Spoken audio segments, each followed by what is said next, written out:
Bienvenue à ce tutoriel consacré au service des dossiers clients en ligne offert par le réseau. Pour commencer, prenez en note toutes les coordonnées de votre client. Si un client déjà créé revient vous voir, écrivez les premières lettres de son nom dans le champ « Choisir un dossier existant ». Les champs marqués d'un astérix rouge sont obligatoires. Le courriel que vous entrerez ici est celui qui sera utilisé pour le service de reçu en ligne au besoin.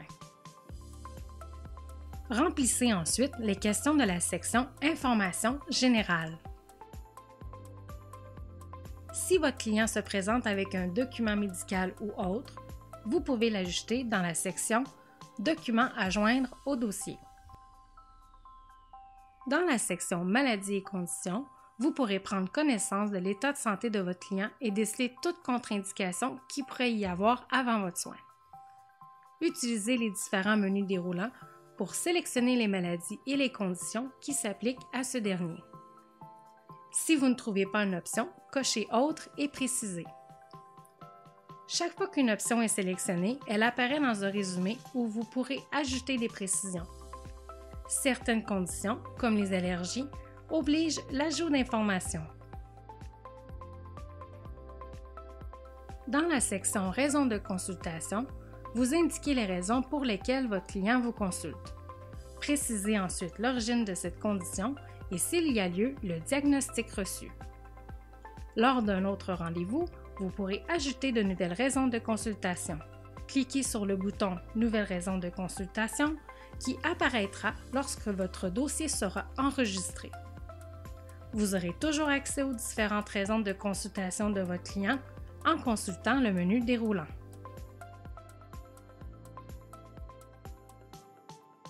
Les silhouettes vous permettent d'indiquer les zones de tension de votre client. Pour ajouter un point de repère, cliquez ici. Puis cliquez sur le nouveau pointeur, maintenez et glissez-le pour le placer à l'endroit désiré. Cliquez à nouveau sur celui-ci pour le bloquer. Le pointeur deviendra vert et ne pourra plus être déplacé. L'encadré au centre vous permet de sélectionner les muscles endoloris, le niveau de tension et de douleur du client. Ajoutez des notes et supprimez le pointeur au besoin. Ici, vous pouvez inscrire des notes sur l'aspect visuel du client. Les évaluations de massothérapie sont des vérifications que certains thérapeutes effectuent pour observer l'état d'un client. Cliquez d'abord sur « Gérer ma liste » pour ajouter des évaluations de massothérapie à votre liste. Ce sera la même pour tous vos clients. Notez que les éléments ajoutés à votre liste ne peuvent pas être supprimés.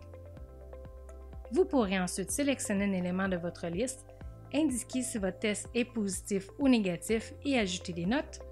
Cliquez sur le symbole de plus pour ajouter d'autres options.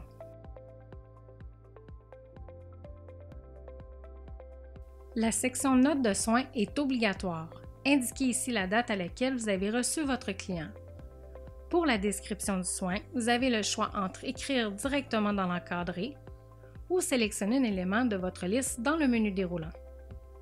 Pour ajouter des notes de soins récurrentes dans votre liste, cliquez sur « Gérer ma liste » et suivez les étapes expliquées pour la liste des évaluations de massothérapie.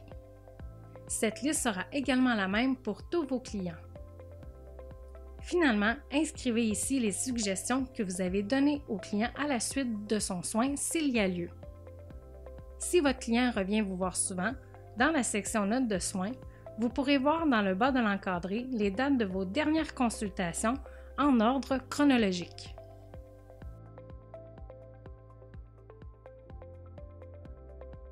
Une fois terminé, vous devez sauvegarder vos informations. Si vous avez oublié de compléter une section obligatoire, vous ne pourrez pas enregistrer et la section concernée sera encadrée en rouge. Si votre client désire un reçu d'assurance, cliquez sur « Produire un reçu ». Vous serez redirigé vers l'onglet « Des reçus en ligne ». Le nom et l'adresse courriel du client y seront déjà indiqués. Vous n'aurez donc qu'à remplir les champs restants et à produire le reçu. Si vous travaillez en collaboration avec d'autres professionnels, sachez qu'il est possible d'imprimer ou d'exporter le dossier en ligne d'un client. Pour ce faire, cliquez sur Imprimer ou Exporter. Dans le nouvel onglet qui s'est ouvert, indiquez quel dossier et quelle section vous désirez consulter.